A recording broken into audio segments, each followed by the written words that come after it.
Gradually climbing up the leg of Italy today as we move on from Tivoli to Spoleto. 3 climbs along the day, and a little bit more testing for the riders on a race as we start to head up to what is going to be a very difficult second and third week when the riders move into Spoleto. Well, as we gradually get up towards the Dolomites, of course, and the Italian Alps, we join this action today with just about a kilometre to go here. 2.6 in fact to the finish, and the field are in trouble today, and there could well be a change of overall leadership now, Paul, because we have a breakaway of 4 riders: Felipe Laverde, Marco Pinotti, Christopher Kern and Hubert Schwab. And one thing's for sure, they're not going to be caught. Well, they're certainly not going to be caught, because the last time check was hovering around about 7 minutes and 30 seconds, and it was a very brave move by these 4 riders to build themselves up what is a fairly impressive advantage. This is a chaser here at 55 seconds, Fortunato Balliani, and he's about to get caught, I would expect, by the front end of the main field. And these 2 riders here have slipped away and broken up these last 4 riders here. There's the man in the hot seat now, T-Mobile's Marco Pinotti. If it all goes well at the finishing line, he will be the new leader of the Tour here now. He doesn't have to beat, in fact, Felipe Laverde to the line either. The Colombian, if they work together, Paul, might find he's gifted this stage. He may well find that, but he won't regard that as being given towards the end of the stage. Everybody wants to win a stage of the Giro d'Italia, and Pinotti would certainly like to do that.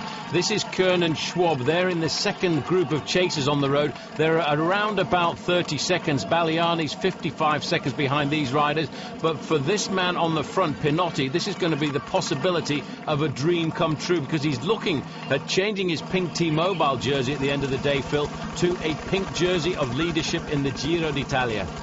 Well, those 4 riders have shaped this race. They couldn't handle the front 2 in the last few kilometres, and Pinotti knows what he's driving for here. This will be a huge result for Marco, and also at this stage of the year it'll be a big result for T-Mobile as well, because they haven't had much luck so far, losing Mark Barry very early on with sickness, and Adam Hansen out with that rather nasty breakage of the fingers in one of his hands. Into the last kilometre, and as I say, Pinotti here, Paul, has got to race for time, because quite literally every second counting now, so there's no good shadow boxing with the Colombian. He's got to tow him to the line. He certainly does. The most important thing for him on a stage like this is time, and he's really much more of an individual time trialist, is Marco Pinotti, rather than a man who's got the acceleration for the stage. Laverde, on the other hand, knows exactly how to win stages, and he will wait, I think, Phil, until the last moment and then use his acceleration to come by.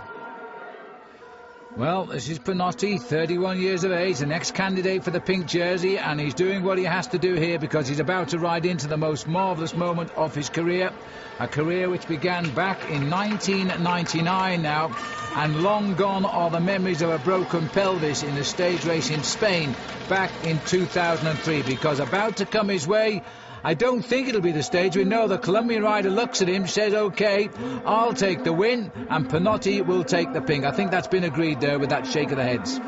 Well, it's not a given here. As you can see, Laverde is still accelerating, but I think for Pinotti the most important thing is he now knows he's riding himself into a little bit full of Giro d'Italia history. Well, Laverde himself doesn't win many races, and this is his biggest ever win. He's had a stage win before in the Giro, and he's won 2 races and a very minor one, so this is another big one for Laverde. And a long wait now. First will come in the other 2 riders of the escape, Kern and Schwab. Here they are. Schwab got the lead at the moment. Well, these 2 riders, you're going to see they'll cross the line at around about the 30 seconds they were behind. I'm not sure whether they'll sprint it out, because they're all pretty much spent forces here this afternoon. It was a long breakaway. It had to happen, really, since the stress we've had since the very start of this race across the island of Sardinia, then the move across to the mainland.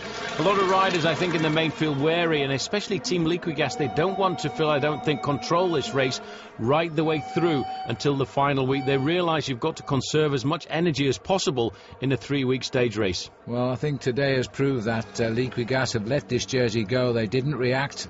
They knew that the jersey would go to the leader, Pinotti, and now they're going to have to work out, because T-Mobile, obviously a pretty strong team, but weakened by already the loss of 2 riders since this race began. So They're down to 7 men, and one of them's got the pink jersey, and it looks as though Chris Kern here, a Frenchman by the way, on Crédit Agricole with a very English-sounding name, sprinting away to take 3rd place, and that for him too is a terrific result, especially for a French team in the Giro d'Italia. Well, that's 3rd place for him. A little bit further back, we'll re-look at the finish line here of Laverde, getting his 2nd stage win in the Giro d'Italia. Congratulations there from Marco Pinotti. But for Pinotti, it's going to be a big day too, because in a few moments' time, he will pull the Maglia Rosa, the pink jersey, onto his shoulders.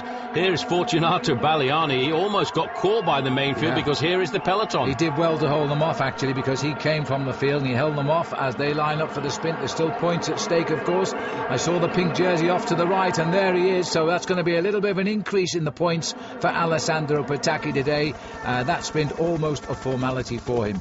Well, Laverde won every climb on the day as well as the stage, so he'll be the new leader in the King of the Mountains. Pinotti at same time, Kern at a minute 30, and the bunch really coming home at 7:09 there, led home by Alessandro Petacchi.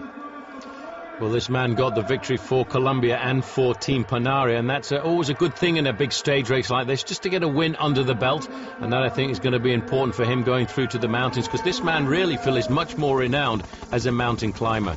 Overall then, Pinotti gets his first Maglia Rosa by 3.5 minutes. The breakaway man there, Schwab, claiming 2nd place. De Luca now at 4:12, and his Liquigas boys all lining up behind him. Laverde coming in there into 7th place as well. Well, Pinotti, he's a pretty clever guy. He goes to university, and now he is in the pink. So he's going to have to decide new team tactics now, because it's Team Mobile who will take this race out onto stage number 7.